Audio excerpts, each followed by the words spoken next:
Hey, good afternoon, everybody. It's Corey and Leon with He Heals Ministry. This is the podcast edition. So today we want to talk about men and their emotions.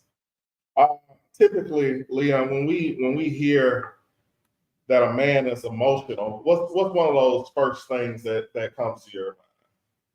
Too violent, Too violent, yeah. too unstable, No self-control. no self-control, all over the place. But then you got that other far extreme that not vocal enough, Yeah. too quiet, too passive Huh. about different things. So, because one of the things that made me think about this, and I actually saw a video a little earlier today on social media where this man, he was upset, he was into it with another guy, and a woman kind of stepped in between to settle him down so that he wouldn't do anything that, would kind of get him into some trouble. And my thought process in that was, because that's the first thing people say is men are protectors. I can't clearly protect if my mind is not in a space where I can listen, I can make clear decisions. So in my mind, if my woman has to step in between me and you because I'm too far gone that I can't see anything but red to try to settle me, what's going on in me? One, that these outside things make me so upset that I'm almost willing to run through her to get to a problem.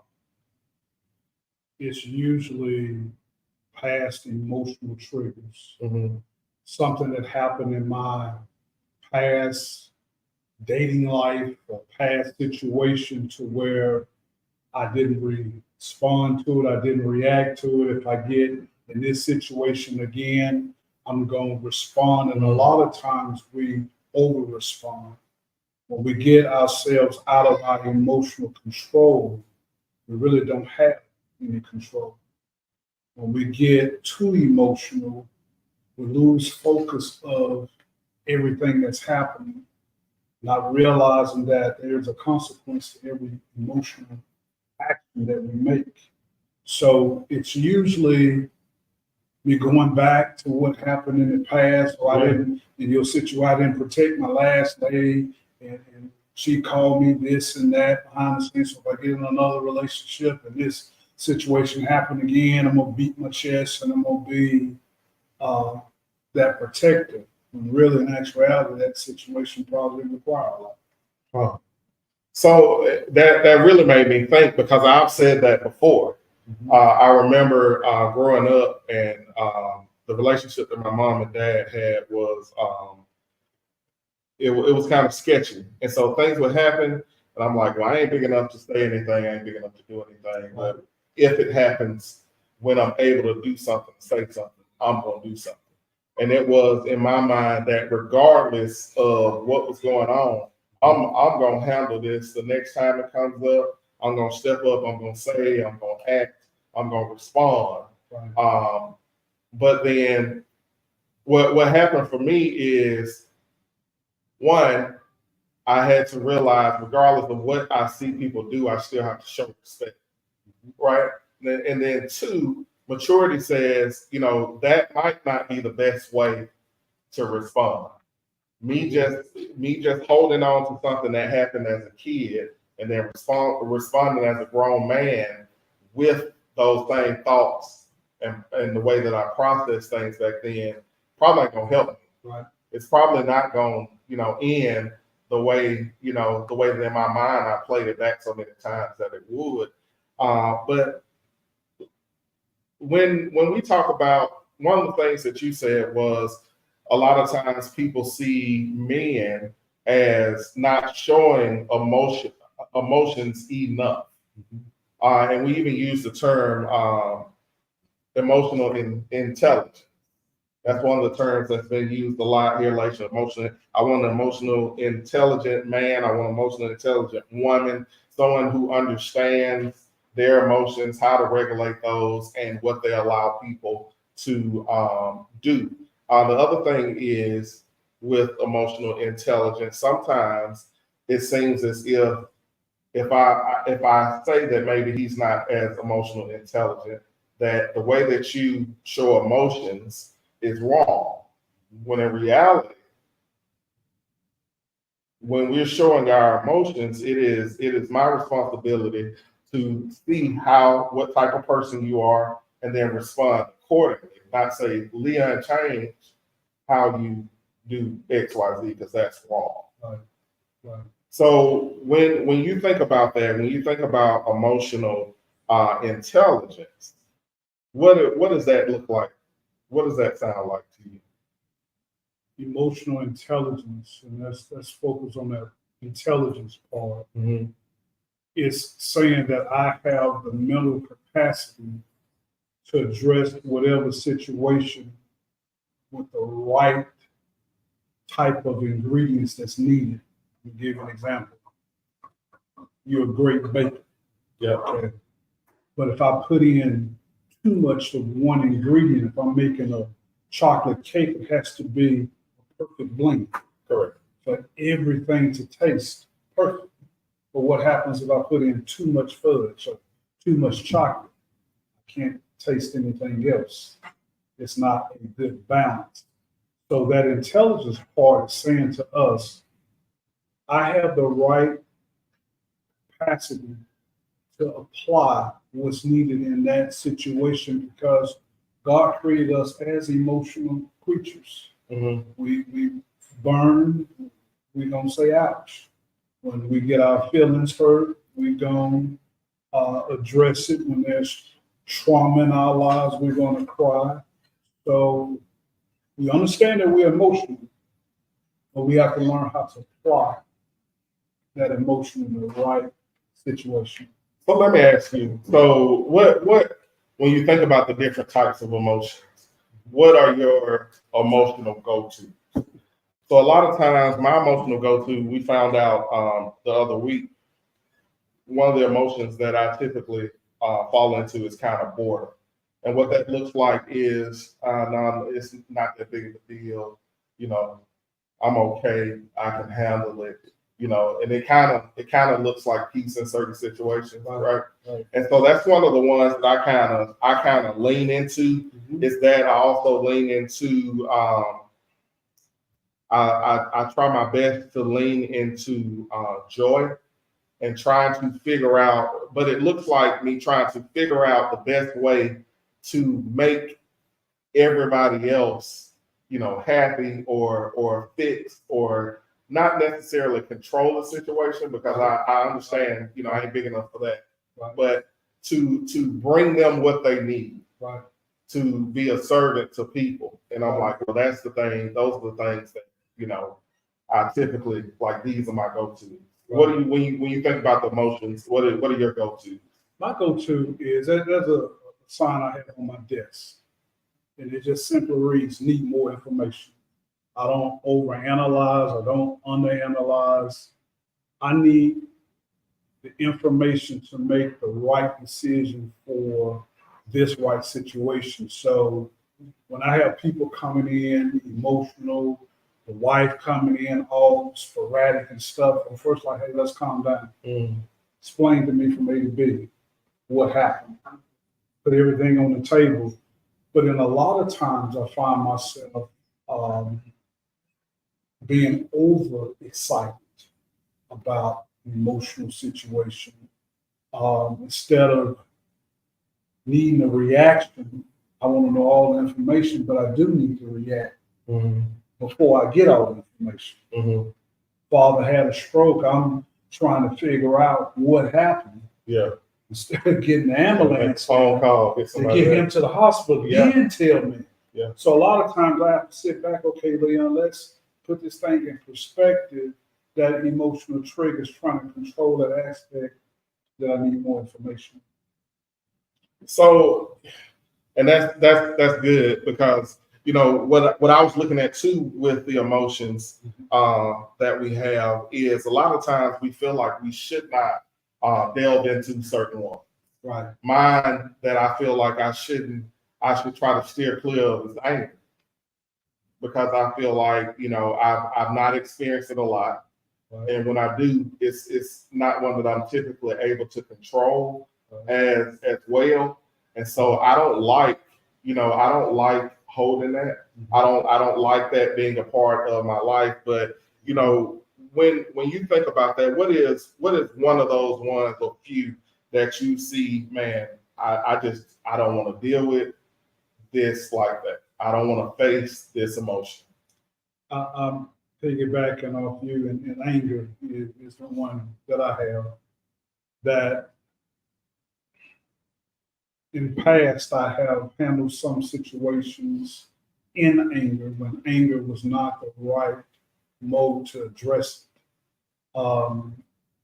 I was too over emotional running into situations, and I had to slow down and control myself, because then I realized running in anger, I got folks following me, i.e. brothers, going into that same situation where, to be honest with you, we could have been in jail afterwards, because we're reacting to a situation. I'm getting upset. I'm calling them, hey, I need you. And you have siblings, a lot of times they don't even need an explanation. Right. We're going to go in, we're going to tear it up. If it's you, we're going to ride. And then boom, we'll worry about it later. Right. So it taught me to calm down a little bit, slow down, don't overreact in situations. But then the other part that really helped me is when my son started becoming a man, of how to help him balance his emotions, because he's going through some of the similar things that I went through. Right. But then if he see how dad react to it, I can be like that. Dad ran into that head first, guns blazing, whatever. I'm gonna do the same thing. Yeah. So then to protect him, okay, let me show him how to slow down. Don't go in with me. Okay, so I'm smiling because it reminds me kind of when we go back to men don't show emotion. Is it that we don't show or carry those same emotions, or now more thoughtful of what these emotions do? Right. The response that is going to come back to me based on if I do X, Y, Z. So yes, I'm upset. I'm mad about the situation. I wanna yell and scream, and I wanna tear something up, but I can't. Right. Because if I tear it up, I'm gonna have to pay for it. Something's gonna happen. I might hurt somebody in the process. I might hurt somebody's feelings in the process, right? So it is not the fact that a man don't have feelings or don't show feelings or emotions. It is sometimes that I have to taper my emotions for the situation so that I don't cause more damage. Correct. And so if that's what we have to do, or if that's what we're doing, how do you get out though? Because if we just piling that stuff up, right? If I'm saying I got to taper, I got to push back, with a haircut. If they give you a taper and then next time you go, they push it back, and they push it back. Eventually, you ain't gonna have no hair.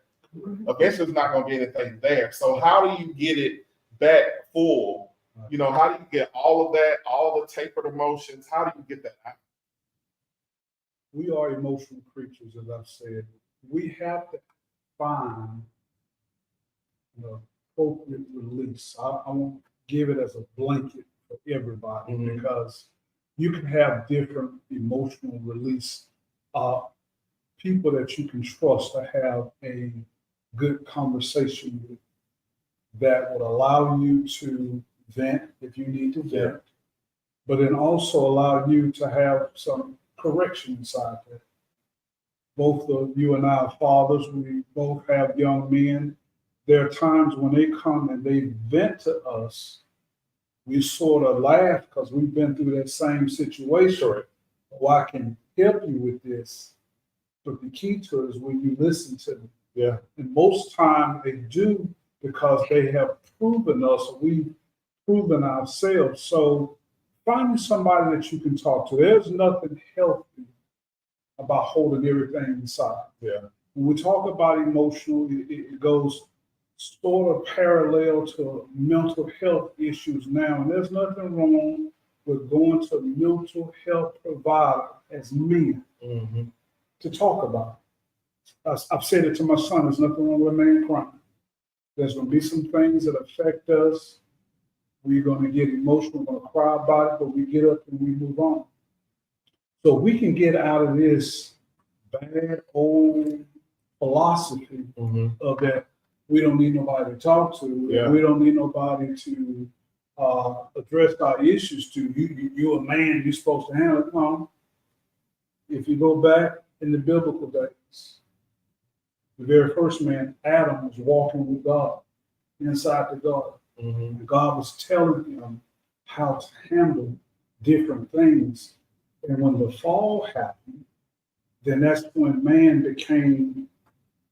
thought he needed to be dependent on God. We still need our maker. We still need a relationship with him. And we need a relationship with God. To have that conversation with so we can have a good avenue to decompress. So, for me, when I look at men or guys that I can share with, I always look for somebody that's going to be honest with me. Correct. I look for someone that I trust. I trust them with my secret, but I also trust them for my conversation. But I also trust that what they say back to me won't tear me up, won't tear me down, won't put me in a bad situation. Right? Because I've been on that side too, where you tell somebody something, hey man, I feel like going out and doing X, man, go on out there. It ain't, do whatever you want to do, be with whoever you want to be with. You're a man, you do what you want to do. It's in your nature. Mm-hmm. It didn't help me. Right. I still had to make my own decisions, obviously, as a man. But when you get ungodly counsel or counsel from people that are hurt, and they trying to, well, this would, she hurt me like he getting hurt, so this what I would have did, or this what I should do. Right. It's so very necessary to have compassion. When you talk about, your son coming to you, my son coming to me and saying, hey, Dad, this is what I'm facing, this is what I'm going through, man. I just need to talk. A lot of times my son, I just let him go for it. I might hear some stuff as a dad, that I don't want to hear, but I'm gonna let you have it for that time. I'm gonna let you go. I'm gonna let you say everything you need to say. I'm gonna console you in the way that you need to be consoled, but I'm also gonna give you what's right. The one thing that I always try to give my kids is the right answer. Right. You're gonna make your decision. Right. Correct. But you're not gonna be able to say nobody told me, nobody showed me, nobody helped me. No, I gave it all to you. You made that decision, and this is where you landed with it. But one of the things that I thought about in relation to scripture was James 1:19-20. It says, "My dear brothers and sisters, take note of this. Everyone should be quick to listen, slow to speak, and slow to become angry, because human anger does not produce the righteousness that God desires." And so I thought about it. I'm like, well, slow to anger does not sound like no anger. Right. It sounds like a calculated thing. Mm-hmm. That if I get to that point, have a way to handle that, right? Get that out, right, and then keep pushing toward what your goal is. Right. Before even we look at the scripture, Jesus was there in the temple and he overturned the tables. That wasn't done out of happiness. That was a anger situation, but it was also a teachable moment too. Correct. Why are you doing? I can destroy this temple, but in 3 days I'm gonna build it back up. Slow to anger, if you look at that, it's a slow progression. It didn't say don't get angry at all. Let it be a slow pressure. Don't let that pressure get all the way to the end and then boom, you park them off. But when you walk with it slow, you open yourself up for honest conversation to have those honest answers so we can defuse the situation. Yeah. So we can sit back and understand your perspective. I understand my perspective, and we can come to a collective agreement to try to defuse the situation before it blows off into something else. Look at what's going on in our neighborhood, in our community now. We have young men killing each other in record numbers because nobody want to have a conversation. They want to sit back, and if you look at it, it's a tragedy on both sides. We're loading young men in the grave, and we're overpopulating prisons. And they're making laws to throw them in there and throw away the key. But we got to teach some conflict resolution. How do we get them there? That's the magical question. How do we get them to understand and how to control these emotions that we're talking So one of the things we have to do is get in front of them, about? go wherever they are, Agree. and have a conversation. And you can't be afraid. Right. You know, you can't be afraid when you go. You also can't come at someone who doesn't live the same life as you. Right. And you know, I'm a come in there and I got my notes with 30 scriptures for a kid Right. that he ain't trying to hear no scriptures. Amen. He's not trying to hear me that way. Right. And so just the one thing that I think changes minds is loving people. Even when they don't realize it. Right. You know, when I go out, I speak. When I see young men, I speak to them, I talk to them. Right. You know, I ain't gonna stick around long, but I'm gonna just say whatever I feel like saying. Hey man, what's going on? Hey, keep your head up, man, and keep it pushing. Right? Eventually, that's all that's gonna speak every time. Right? And I'm fine that you see me that way. Right. That way, when I see something that I don't like, hey man, hey, you ain't got to do X, Y, Z. Right. It's a different way, blah blah blah blah blah. Right. And then you're able to get in, you know, by relating to the guys. If you don't find if you know that if I'm not relatable to you, you can't really talk to me about a whole lot. If you know, I'm not saying you got to live a similar life as me, but when you come up to me and you're not relatable at all, Right. and you kind of like you're talking down to me, you know, and you talking down to the situation and what I'm doing and all that, I don't have to dog you out because of what I see you doing. Right. Right. I can motivate you and say, man, it's a lot of other ways, you know, to do. Let me give you some information. Correct. Let me help you. You know, even if you don't take it, like, man, I ain't really into that. Okay, it's cool. Right. But you got my card just in case you need something, just holler. Exactly. Right? Exactly. So it's gonna take us getting from behind the camera, us getting out of the church, us getting out of our house, and going out there and saying, hey, look, you know, I'm willing, I'm here. Because like me, I didn't have a dad in my home my whole life, but it was other people in the neighborhood or this place or that place that came to me and they said, hey, look, this is what it is. Right.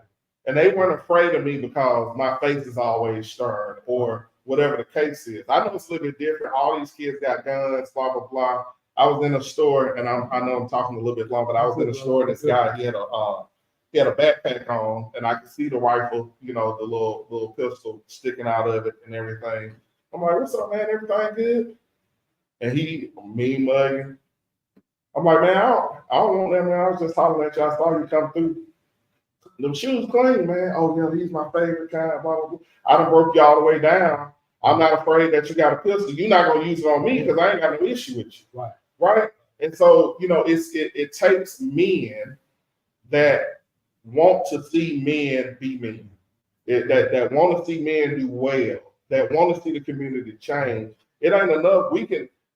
I understand that laws have to be in place. But on the other side of that, it's got to be some men that say, "No, you ain't got to go to jail. You ain't got to do that." It's what you just said, hit it on the head. Meeting them right there at their meeting. Not over talking them, not under talking them. Correct. But meeting them right there, talking to them, because most times when we're talking about emotional intelligence, we react off what has happened to us in the past. Yeah. If I've never had anybody tell me I love you, if all I heard from my parents, you're not going to be anything, you're not going to do anything, that is the image that I think society views me.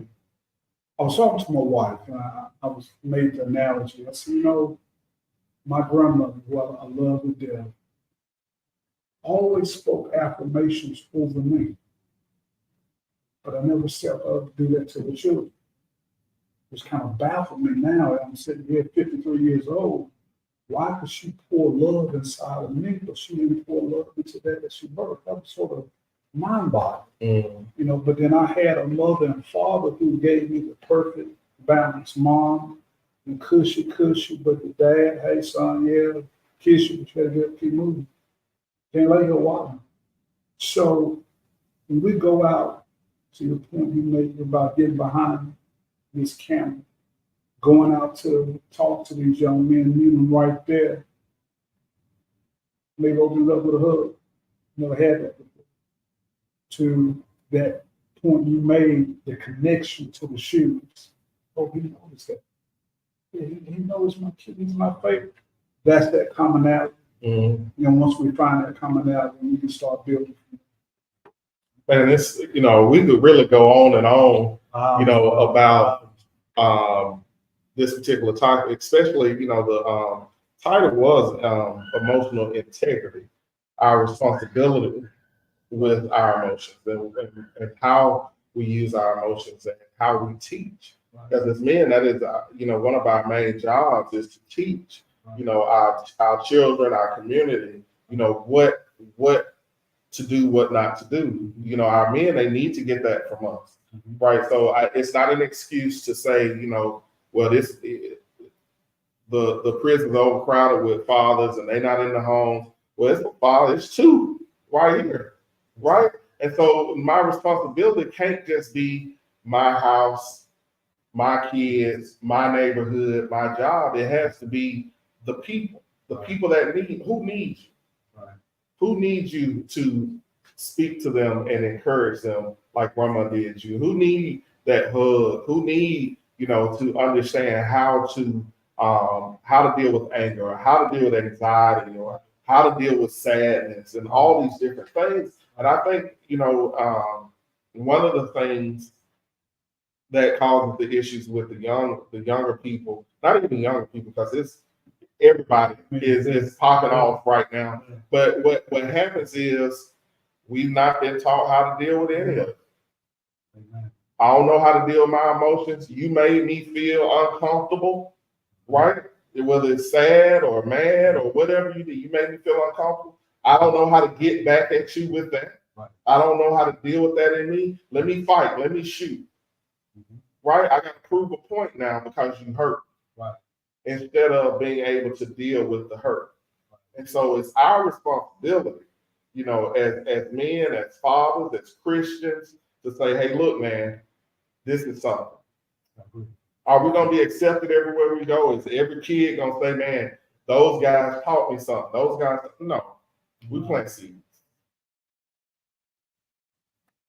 So, I'm excited because, come on in. I'm excited because, we are a part of the Healing and Heals ministry. What you'll see coming from us going forward in November, in the fall, let's say in the fall, the Knights of the Round Table. And so you'll have me and Leon and some other guys, and we're going to sit down and we're going to discuss, we're going to talk about what all the issues are, what we facing, how we work on it. And we're not just going to talk. We're going to get up and we're going to do something. Sounds great. I am super, super excited. You guys did an amazing job. We had so many comments from our YouTube channel and on Facebook. I am so excited that you guys got to join us. If you enjoyed it, please share it, like it, comment on it. Tell us where you're watching from. Tell us what was your favorite piece of information that the guys gave out today. And of course, in 2 more weeks, August the 4th, the Healing and Heals podcast will return. And we will be discussing healing in the things that we cause. Wow. Yeah, because everything somebody else didn't do, Some reasons we're having to heal is stuff that we did. So we're going to take time and talk about how we heal from the things that we actually caused. So I am super excited that our He Heals podcast had an amazing episode. You guys commented and shared. Hi, Erica. How are you, Auntie? Hey, Crystal. I also saw Letitia on there. I saw, who else? Bree. I saw Olivia. I saw a couple other people, Val. So how do you guys, Julia? Hi, guys. We wanted to thank you so much for commenting. Share, and grab a guide. Tell them it's worth the watch. These guys will return every month. So we'll have their calendar posted on our webpage. Check it out and join us. Look forward to having an event from them in November. We'll post those dates. It is to be determined the location, so we'll get all that information to you. But until next time, I'm going to get out of the guy's way. All right, thank y'all. We'll see y'all in a couple of weeks. Thank you.